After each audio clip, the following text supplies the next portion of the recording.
PM Modi के गाली वाले बयान पर एनडीटीवी के वरिष्ठ पत्रकार रवीश कुमार ने दिया ऐसा जवाब कि कट्टरपंथियों की बोलती बंद।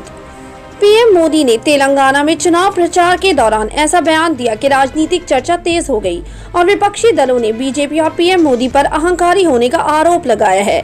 इस बीच वरिष्ठ पत्रकार रवीश कुमार ने भी प्रतिक्रिया दी है। दरअसल पीएम मोदी ने तेलंगाना में एक चुनावी भाषण में कहा था, मैं थकता नहीं हूँ क्योंकि हर दिन मैं 2-2.5 किलो गालियाँ खाता हूँ।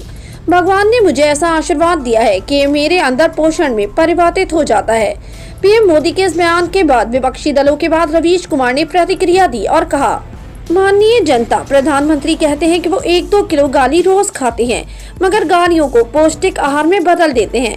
ये बात दरअसल गलत है। उन्हें जो गाली देता है वो जेल में डाल दिया जाता है, जो आलोचना करता है उसके यहाँ छापे पड़ते हैं, राज्यसभा सांसद की अवैध रूप से गिरफ्तारी होती है, प्रधानमंत्री चुप रहते हैं। दरअसल उन्हें गालियां देने या आलोचना करने के कारण कितने लोग जेल गए और कितनों के यहाँ छापे पड़े, इसका रिकॉर्ड देखेंगे तो जान जाएंगे कि पोषक आहार में बदलने का क्या मतलब है। प्रधानमंत्री जेल और छापों को पोषक आहार बता रहे हैं। सच ये है कि प्रधानमंत्री मोदी और गाली देने की राजनीति का अन्योन्याश्रय संबंध है। 2014 से उनके समर्थन में गाली देने की पूरी सेना अस्तित्व में आई।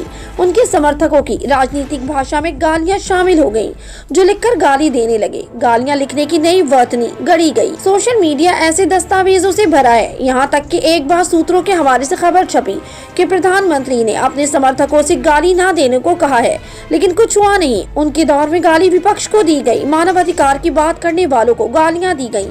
गोदी मीडिया का जन्म हुआ जिसने विपक्ष को अपमानित करने की भाषा को जन्म दिया, जो एक तरह से गाली ही है। गोदी चैनलों से विपक्ष को गायब करना भी लोकतंत्र को गाली देना है। उनकी आलोचना गाली नहीं है। क्या वे आलोचना को गाली समझते हैं? प्रधानमंत्री से सवाल करने वालों को गाली देती है, यहाँ तक कि महिला पत्रकारों को गालियां दी गईं। सवाल करने वालों को बदनाम करने, उनके खिलाफ अफवाहें फैलाने का तंत्र विकसित हो चुका है।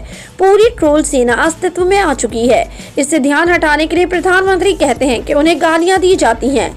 असल में चर्चा होने लगी थी कि राहुल गांधी को इतनी गालियां पड़ी, फिर भी वे टूटे नहीं।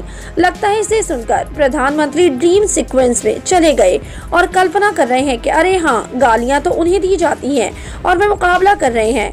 मोदी 20 साल से सत्ता में है, फिर भी खुद को पीड़ित असहाय के रूप में पेश करते हैं ताकि जनता ये सोचकर चुप हो जाए कि अपना दुख क्या रोना, यहाँ तो प्रधानमंत्री ही रो रहे हैं। हाल ही में प्रधानमंत्री ने कहा कि वे चाहते तो विज्ञापनों में उनकी भी फोटो चमक सकती थी, जबकि उनकी ही तस्वीर चारों तरफ नजर आती है। उसी तरह का ये बयान है। वरिष्ठ पत्रकार रवीश कुमार के इस बयान पर जनता ने भी अपना पक्ष रखा है। सुधीर मेश्राम नाम के यूजर ने लिखा, गालियों को पोषक आहार में बदलने का मतलब है आलोचक को खरीद कर अपने हिसाब से बोलवाना। तो कविंद्र तिवारी नाम के यूजर ने लिखा, गालियां अगर मिलती हैं तो क्यों मिलती हैं, ये भी सोचिए। तो वहीं दिनेश उपाध्याय नाम के यूजर लिखते हैं, इसमें कोई दो राय नहीं कि इस गालीबाज प्रथा को विस्तृत रूप देने में हमारे माननीय प्रधानमंत्री जी का महत्वपूर्ण योगदान है, लेकिन जब हम इसे बढ़ावा दे रहे होते हैं तब इस बात को भूल जाते हैं। आगे चलकर इसकी जिद में खुद भी आ सकते हैं। आप पीएम मोदी की गाली वाली टिप्पणी पर वरिष्ठ पत्रकार रवीश कुमार के इस कटाक्ष को कैसे देखते हैं? अपनी राय कमेंट सेक्शन में जरूर दें। हमारे चैनल को सब्सक्राइब करें, बेल आइकन प्रेस करें ताकि देश दुनिया से जुड़ी तमाम खबरें हम आप तक पहुंचाते रहें।